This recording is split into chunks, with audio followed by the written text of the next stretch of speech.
ತುಂಬ ರುಚಿಯಾದ ಬೆಲ್ಲದ ಕ್ಯಾಂಡಿ ಮನೆಯಲ್ಲೇ ರೆಡಿ ಮಾಡ್ಬೋದು friends. Hello friends, welcome back to my YouTube channel. ಎಲ್ಲರೂ ಹೇಗಿದ್ದೀರಿ? ಚೆನ್ನಾಗಿದ್ದೀರಿ ಅಂತ ಭಾವಿಸ್ತೇನೆ. ನೆನೆಸಿಟ್ಟಿದ್ದೇನೆ, ಇದನ್ನು ಬೇಯಿಸ್ಕೊಳ್ಬೇಕು. ನಾನಿಲ್ಲಿ ಗ್ಯಾಸ್ ಮೇಲೊಂದು ಪಾತ್ರೆ ಇಟ್ಟು ಸಬ್ಬಕ್ಕಿಯನ್ನು ಬೇಯಿಸ್ಕೊಳ್ತಿದ್ದೇನೆ. ಮತ್ತು ಇನ್ನೊಂದು ಬೌಲಲ್ಲಿ 1.5 ಕಪ್ಪು ನೀರು ತಗೊಂಡಿದ್ದೇನೆ. ನೀರು ಸಾಧಾರಣ ಬಿಸಿ ಆಗಬೇಕಾದ್ರೆ 1 ಕಪ್ಪು ಬೆಲ್ಲ ಹಾಕಿ ಚೆನ್ನಾಗಿ ಕುದಿಸ್ಕೊಳ್ಬೇಕು.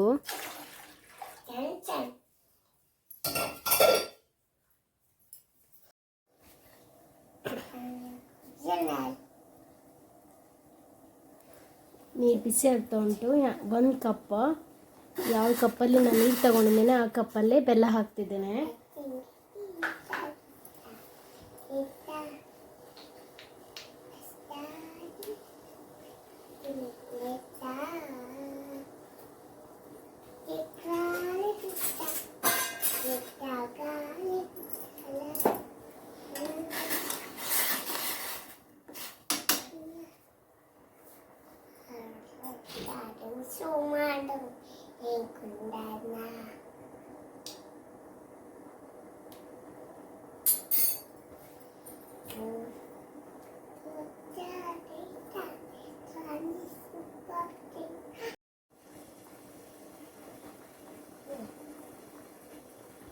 ಇಲ್ಲಿ ಬೆಲ್ಲದ ನೀರು ಕುದೀತಾ ಉಂಟು. ನಾನಿಲ್ಲಿ 1 ಕಪ್ಪು ಹಾಲು ತಗೊಂಡಿದ್ದೇನೆ.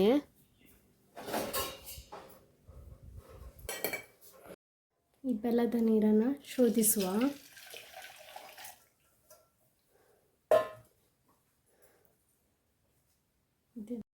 ನೀರು ಸಾಧಾರಣ ಚಪ್ಪೆ ಆದ ಮೇಲೆ ನಾನಿಲ್ಲಿ ಹಾಲು ಮತ್ತು ಸಬ್ಬಕ್ಕಿಯನ್ನು ಒಟ್ಟು ಹಾಕಿ ಇಟ್ಟಿದ್ದೇನೆ. ಅದನ್ನು ಹಾಕೊಳ್ಳೋದು. ಮೇಲ್ಗಡೆ ಬೇಕಾದ್ರೆ ತೆಂಗಿನ ತುರಿಯೋ ಹಾಕ್ಕೊಳ್ಬೋದು. ನಾನು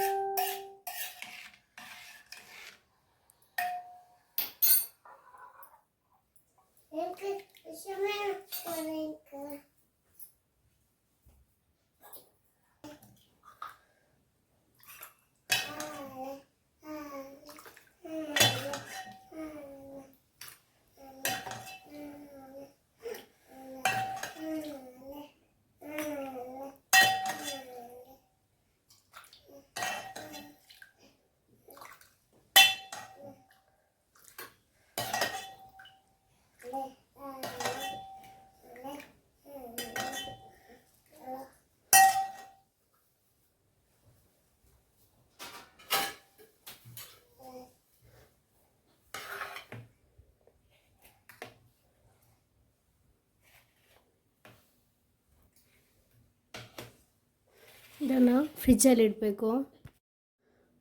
ಕಾಯಿ ತುರಿ ತಗೊಂಡಿದ್ದೇನೆ. ಸ್ವಲ್ಪ ತೆಂಗಿನಕಾಯಿ ತಗೊಂಡಿದ್ದೇನೆ. ಇದಕ್ಕೆಲ್ಲ ಸ್ವಲ್ಪ ಸ್ವಲ್ಪ ಹಾಕೊಳ್ಳೋದು.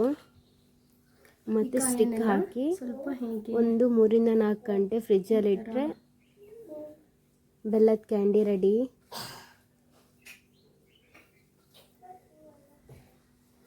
ಈ ಬಿಸಿಲಿಗಂತೂ ಐಸ್ ಕ್ರೀಮ್ ತುಂಬ ಒಳ್ಳೆ ಆಗ್ತದೆ.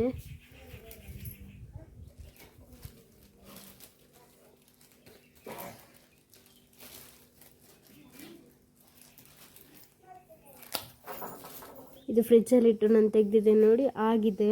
ಒಂದು ಸ್ವಲ್ಪ ಚಪ್ಪೆ ನೀರಿಗೆ ಹೀಗೆ ಮುಳುಗಿಸಿಬಿಟ್ಟು ಬೇಗನೆ ಬರ್ತದೆ. ತುಂಬ ಟೇಸ್ಟಿಯಾದ ಬೆಲ್ಲದ ಕ್ಯಾಂಡಿ ರೆಡಿ ಫ್ರೆಂಡ್ಸ್.